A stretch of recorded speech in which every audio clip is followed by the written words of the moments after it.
ఏదైతే గనక నిన్న చంద్రబాబు నాయుడు గారి పుట్టినరోజు సందర్భంగా విషెస్ తెలిపిన జగన్మోహన్ రెడ్డి గారు అంతకు ముందల రోజు వాళ్ళ తల్లి గారి పుట్టినరోజుకి మాత్రం విషెస్ తెలపలేదు. అసలు ఏం జరిగిందంటారు? ఏం జరుగుతుందంటారు? మారిన మనిషి జగన్మోహన్ రెడ్డి అనుకోవచ్చు అంటారా? మార్పు మొదలవ్వటం అందరికీ మంచిదే కదండి. సో ఇప్పటికైనా మారతారేమో అని ఎంతో మంది ఆశ పడుతున్నారు. వాళ్ళ ఆశలకి కొంచెం ప్రాణం పోస్తూ ఈయనలో ఏమన్నా మార్పు వచ్చి ప్రజల గురించి, ప్రజా ప్రతినిధుల గురించి ఆయన ఆలోచించగలిగితే గనక అంతకన్నా సంతోషమైన వార్త ప్రజలకి ఇంకేది ఉండదు అని మా అభిప్రాయం. మరి తల్లికే విషెస్ చెప్పని జగన్మోహన్ రెడ్డి గారు ఎలా చూడాలంటారు? అసలు ఏం జరుగుతుందంటారు? అంటే మార్పు ఒక వైపు మాత్రమే వచ్చింది అని మనం అంచనా వేసుకోవచ్చు అనమాట. ఎందుకంటే ఆయన ఎలాగా విభజించు పాలించు చేస్తారో అందరికీ తెలిసిందే. సొంత తల్లిని చెల్లిని ఎలా చేశారో అందరికీ తెలిసిందే. సొంత బాబాయి విషయంలో ఏమైందో అందరికీ తెలిసిందే. సొంత చెల్లెళ్ళు ఆయన గురించి ఏమంటున్నారో, కుటుంబంలో ఆయన మీద అభిప్రాయం ఏంటో, ఆయన్ని ఎంత గౌరవాభిమానాలతో చూసుకుంటారో అందరికీ తెలిసిందే. సో ఇలాంటి టైంలో మార్పు అంటే ఇంట్లో వాళ్ళు ఎలాగో గమనించరు కాబట్టి బయట నుంచి మార్పు చూపించాలి అన్న అభిప్రాయంతో ఈ మార్పు మొదలైందేమో అని మా అభిప్రాయం. అంటే ఇక్కడ ఇంకో ఉద్దేశం కూడా ఏంటంటే గనక అన్నా చెల్లెళ్ళను విడదీసిన పాపం చంద్రబాబు నాయుడుదే. ఈ మాట అంది మరెవరో కాదమ్మా, లక్ష్మీ పార్వతి గారు. ఎలా చూడాలంటారు అసలు ఈ వ్యాఖ్యలని? రక్త సంబంధం మధ్యలో ఎప్పుడు కూడా మూడో వ్యక్తి జాప్యం అనేది ఉండదండి. ఎప్పుడైతే మన సొంత బంధువులే మనల్ని వేరుగా చూస్తారో, ఎప్పుడైతే మన మనోభావాలు దెబ్బతింటాయో, ఎప్పుడైతే మనసు నొచ్చుకుంటుందో అప్పుడు మాత్రమే రక్త సంబంధంలో చీలికలు అనేది వస్తాయి.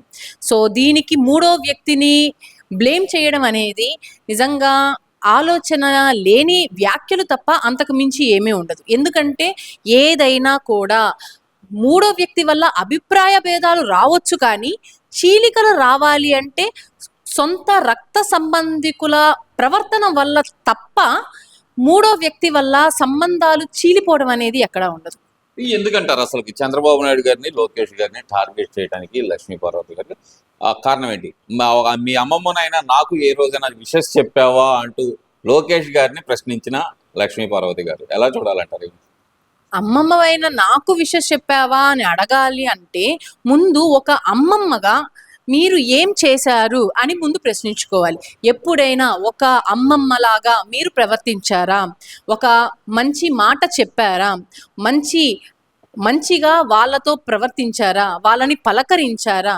ఎప్పుడూ కూడా వాళ్ళని టార్గెట్ చేస్తూ వాళ్ళ పుట్టుకల గురించి, వాళ్ళ సంబంధాల గురించి, వాళ్ళ ఇంట్లో వాళ్ళ గురించి ప్రతిదీ కూడా వాళ్ళ మీద బురద చల్లుతూ వాళ్ళ పేరు వాడుకొని మీరు ఎదుగుదల వెళ్తూ వాళ్ళ మీద బురద చల్లుతూ వాళ్ళనే ప్రతి చోట టార్గెట్ చేసి వాళ్ళ పేరే మీరు ప్రతిదానికి తీసుకొచ్చి మళ్ళీ వాళ్ళు నన్ను గుర్తించట్లేదు అని ప్రశ్నించడం నిజంగా ఇది చాలా సిగ్గుమాలిన పని అని చెప్పేసి మాకు అనిపిస్తుంది.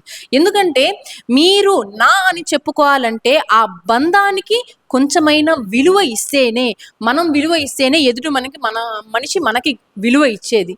ఆ విలువని మీరు కోల్పోయి నాకు విలువ ఇవ్వట్లేదు, నాకు గుర్తింపు ఇవ్వట్లేదు అని చెప్పేసి లబోదిబో అని గుండెలు బాదుకుంటున్నారంటే ఇంకా దానికన్నా నీచమైన పని ఇంకేమైనా ఉంటుందా అని మేము ప్రశ్నిస్తున్నాం. లక్ష్మీ పార్వతి గారు నిన్న భువనేశ్వర్ గారి గురించి చేసిన కామెంట్స్ అమ్మా అసలు ఎలా చూడాలంటారు? అసలుకి అమ్మన్నమ్మ గారి గురించి, లేదంటే కనుక వాళ్ళ చంద్రబాబు నాయుడు గారి తండ్రి గారి గురించి భువనేశ్వర్ గారు ఇలా చాలా నీచంగా ప్రవర్తించారు అన్నట్టు మాట్లాడిన మాటలు అసలు ఎలా చూడాలంటారమ్మా? అసలుకి ఏమో దగ్గరుండి ఏమన్నా చూసింది అనుకోవాలంటారా లక్ష్మీ పార్వతి అనే మహిళ?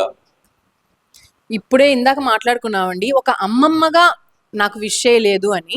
ఒక అమ్మమ్మ ప్లేస్లో మీరు ఉండి ఆ యొక్క పదం యొక్క బరువు మీరు మొయ్యాలి అనుకుంటూ ఇలాంటి కుటుంబం గురించి నీచమైన కామెంట్లు చేస్తున్నారంటే కొంచెమైన మనస్సాక్షి అనేది ఉండాలి.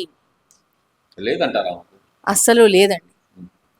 ఎందుకంటే మనస్సాక్షి ఉన్న వ్యక్తి ఎవరైనా కూడా ఒక సొంత కుటుంబం మీద నీచమైన వ్యాఖ్యలు ఎవరన్నా చేస్తున్నా ఖండించడానికి ముందుంటారు.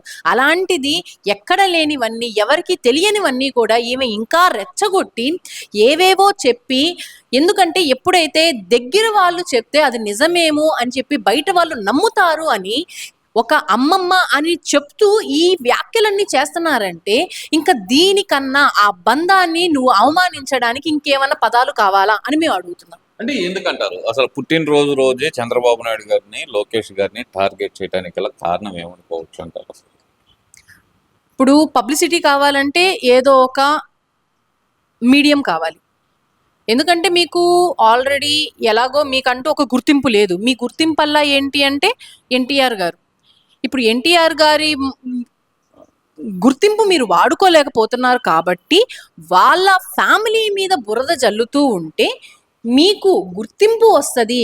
నెక్స్ట్ మళ్ళీ పిలిచి మరి మీకు టికెట్ ఇస్తారు, మిమ్మల్ని ఏదో ఆకాశానికి ఎత్తుతారు అన్న అభిప్రాయంతో ఈ రకంగా నోటికొచ్చినట్టు అవాక్కులు చవాకులు వాగుతున్నారు తప్ప మీ వయసుకి మీకు మీరు గౌరవం ఇచ్చుకొని కొంచెం ఆలోచించుకొని మాట్లాడితే నిజంగా మీరు ఏదైతే గౌరవం కోరుకుంటున్నారో ఆ గౌరవం మీకు దక్కుతుంది అని మా అభిప్రాయం. అంటే నిజంగానే జగన్మోహన్ రెడ్డి గారు అవకాశం ఇచ్చే అవకాశం ఉందంటారా అసలు? జగన్మోహన్ రెడ్డి గారు ఇప్పటి వరకు చేస్తూ వచ్చింది ఏంటండి, ఎవరైతే బాగా బూతులు తిడతారో, ఎవరైతే ఎక్కువ తప్పులు చేస్తారో, ఎవరైతే ఎక్కువ నేరాలు ఘోరాలు చేస్తారో, ఎవరైతే ముఖ్యంగా చంద్రబాబు నాయుడు గారిని, పవన్ కళ్యాణ్ గారిని, ప్రభుత్వాన్ని నీచంగా మాట్లాడతారో, ఎవరైతే జనాలని ఉసుగొల్పడానికి వ్యాఖ్యలు చేస్తారో అలాంటి వాళ్ళకి పెత్తనం కట్టడంలో మొదటి స్థానంలో ఉండేది జగన్మోహన్ రెడ్డి గారు. సో అలాగా చేస్తున్నారు కాబట్టే ఈమె ఇంకా ఇంకొంచెం నెక్స్ట్ లెవెల్కి వెళ్ళి నేను ఫ్యామిలీని ఇంకా టార్గెట్ చేసి వాళ్ళ నిజ జీవితంలోకి, వాళ్ళ పర్సనల్ లైఫ్లోకి వెళ్ళి, వాళ్ళ పర్సనల్ స్పేస్లో నేను విషం చిమ్మగలిగితే గనక నాకు ఇంకా మంచి గుర్తింపు అనేది దక్కుతుంది అని చెప్పేసేసి ఇంత కష్టపడుతున్నారని అయితే మాకైతే చాలా క్లియర్గా కనిపిస్తుందండి. మరి ఓవరాల్ గా చూస్తే కనుక అంబటి రాంబాబు గారు గుంటూరులో చేసిన దీక్ష, అది 12 గంటల నిరాహార దీక్ష, ఎలా చూడాలంటే 12 గంటల నిరాహార దీక్ష గురించి మీరు ఎప్పుడైనా విని ఉన్నారా? లేదంటే కనుక ఇదే ఫస్ట్ టైం వింటాం అనుకోవచ్చు అంటారా చరిత్రలో? 12 గంటల నిరాహార దీక్ష ఏంటండి? మీరేమైనా న్యాయం కోసం పోరాడుతున్నారా? మీకేమైనా అన్యాయం జరిగింది, లేదా ప్రజలకు అన్యాయం జరిగింది, ప్రజలకి న్యాయం చేయండి, వాళ్ళకి న్యాయం జరిగే వరకు కూడా మేము పోరాడతామని ఏమైనా మీరు దీక్ష చేస్తున్నారా? చేస్తుందే అనవసరమైన దీక్ష. కాన్సెప్ట్ తీసుకుందే అసలు బేస్లెస్ కాన్సెప్ట్. ఒక మహిళ నువ్వు మాకు సమాధానం చెప్పాలి, నువ్వు వాగిన వ్యాఖ్యలు వెనక్కి తీసుకోవాలి అని చెప్పి నీ ఇంటి ముందుకొస్తే అది తట్టుకోలేక మందలు ఇప్పటి వరకు వినని రీతిలో మందలు కూడా మిమ్మల్ని పరామర్శించడానికి వస్తే దాన్ని ఒక పబ్లిసిటీ స్టంట్ చేసి ఇప్పుడు ఓన్లీ మీకు అదొక్కటే కనిపిస్తుంది. రోజు ప్రజల్లో ఉండి వాళ్ళ సమస్యలన్నీ తెలుసుకొని వాళ్ళకి నాకు ఓటు వేసిన ప్రతి ఒక్క ఓటర్కి కూడా నేను న్యాయం చేయాలి, వాళ్ళందరి రెస్పాన్సిబిలిటీ నాది కాబట్టి ఆ రెస్పాన్సిబిలిటీ నా భుజాల మీద ఉంది కాబట్టి నా పాత్ర నేను కరెక్ట్గా పోషించాలి అని అనుక్షణం తపన పడుతున్న వ్యక్తిని గుర్తించి అధిష్టానం ఒక మంచి పదవి ఇచ్చి గౌరవిస్తే అది ఓర్చుకోలేక రోడ్డు మీద వచ్చి నేను 12 గంటల అంటే 11 అంటే ఇప్పుడు అంత కామన్ అయిపోయింది కదండి, ఎక్కడ చూసినా 11 అయిపోయింది. అందుకని వాళ్ళు సెల్ఫ్ గోల్ వేసుకున్నట్టు ఉంటది కాబట్టి ఒక అడుగు పైకి ఎక్కాలి అన్నట్టు 1 గంట పెంచి 12 గంటల దీక్ష అనేది చాలా వినూత్నంగా చేపట్టారు. సో ఏదైనా కూడా ఒక దీక్ష అనేది న్యాయం కోసం చేయాలి, పని జరగాలి అంటే దానికోసం చేయాలి. కానీ మీరు అసలు ఎందుకు చేస్తున్నారో కూడా మీకే క్లారిటీ లేకుండా దీక్ష చేసి దానికి మళ్ళీ లాస్ట్లో వచ్చేసేసి అందరు ఏదో పరామర్శలు తెలపడం నిజంగా ఏంటంటే చూడడానికి కూడా చాలా కామెడీగా ఉందండి.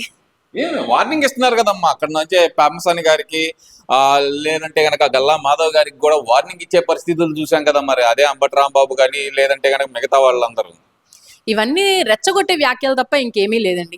లాస్ట్ టైం రెచ్చగొట్టి పెమ్మసాని గారు ఒక్కొక్కరికి సినిమా చూపిస్తా అనంగాల్నే ఇంక అదే మాట పెట్టుకొని ఇదేనా మీ సినిమా అని చెప్పేసేసి ఆ ఒక్క మాటకి జరిగిన సినారియో మొత్తం కూడా కర్త కర్మ క్రియ పెమ్మసాని గారే, ఆయనే కావాలని వ్యక్తిగతంగా చేశారని చెప్పేసేసి మొత్తాన్ని కూడా డైవర్ట్ చేసేసి మీరు పబ్లిసిటీకి వాడుకున్నారు. ఇప్పుడు కూడా ఏంటంటే మీరు రెచ్చగొట్టే వ్యాఖ్యలు చేసి దాని గురించి వీళ్ళు ఎవరు రెస్పాండ్ అయినా కూడా వీళ్ళు ఏంటి అంటే చెప్పి ప్రజల గురించి ప్రజల సమస్యలలో నిమగ్నం అయిపోయి వాళ్ళ పని వాళ్ళు చేసుకుంటూ ఉంటారు. కానీ మీరేంటంటే ఎప్పుడు వీళ్ళు రెచ్చిపోయి ఒక మాట వదులుతారా, ఆ మాట పట్టుకొని మేము ఎన్ని ఇంటర్వ్యూస్ ఇవ్వచ్చా, ఎంత గోల చేయొచ్చా, ఎంత పబ్లిసిటీ తెచ్చుకోవచ్చా అన్న కాన్సెప్ట్లో మీరు చాలా బ్యాక్గ్రౌండ్ వర్క్ చేస్తున్నారు. సో దానికోసం చేసిన పబ్లిసిటీ స్టంట్ రెచ్చగొట్టే వ్యాఖ్యలు తప్ప అంతకు మించి అయితే దాన్ని చిన్నపిల్లలు కూడా పట్టించుకోవట్లేదండి. వైసీపీ అధికార ప్రతినిధి మాజీ యాంకర్ శ్యామల గారు ఒక డైలాగ్ అయితే కొట్టారు. దురంధర సినిమాలోని ఒక dialogue, if you think you are bad Ambati Rambabu is something అని చెప్పి ఒక డైలాగ్ అయితే కొట్టారు. ఇది ఎలా చూడాలంటారు? అంటే ఇది జనాలను రెచ్చగొట్టడం కాదంటారా, లేదంటే ఆమె పబ్లిసిటీ కోసం కోరుకుంటున్నారు అనుకోవచ్చు అంటారా? ఇన్నాళ్ళు దూరంగా ఉన్నారు కాబట్టి పబ్లిసిటీ కోరుకుంటున్నారు అనుకోవచ్చు అంటారా? జనాలని రెచ్చగొట్టి పబ్లిసిటీ తెచ్చుకోవాలని చెప్పేసి తాపత్రయం. ఇందాక మనం ఆల్రెడీ చూసాం కదండి, ఇందాకంతా కూడా ఇదే టాపిక్ అన్నమాట. ఏంటంటే రెచ్చగొట్టాలి, ఎవరైతే ఈ జనాల్ని ఎక్కువగా రెచ్చగొడతారో, గొడవలు సృష్టిస్తారో, వాళ్ళ వైపు అటెన్షన్ అనేది గ్యాదర్ చేస్తారో, ఎంత ఎక్కువగా తిడతారో, ఎంత అబద్ధాలని నిజాలుగా సృష్టించి మ్యానిపులేట్ చేయగలుగుతారో ఆ కెపాసిటీ ఉన్న వాళ్ళకి నెక్స్ట్ సీట్ అనేది ఇవ్వటానికి జగన్ గారు చూస్తున్నారు. కాబట్టి దానికోసం ప్రతి ఒక్కరు వాళ్ళు శాయశక్తులా ప్రయత్నిస్తున్నారు అనమాట. ఎన్ని రకాలుగా బురద జల్లాలి, ఎన్ని రకాలుగా మ్యానిపులేట్ చేయాలి, ఎన్ని రకాలుగా రెచ్చగొట్టాలి, ఎన్ని రకాలుగా అక్కడ ఏమీ లేదు అన్న చోట సముద్రం ఉందన్నట్టు సృష్టించాలి, ఎన్ని చోట్ల అసలు మొత్తం అమానుష్యంగా ఉన్న చోట్ల అసలు అంతా కూడా చాలా సస్యశ్యామలంగా ఆయన పాలనలో ఉందనే సృష్టించాలి అని చెప్పేసేసి ప్రతి ఒక్కరు కూడా చాలా కష్టపడుతున్నారు.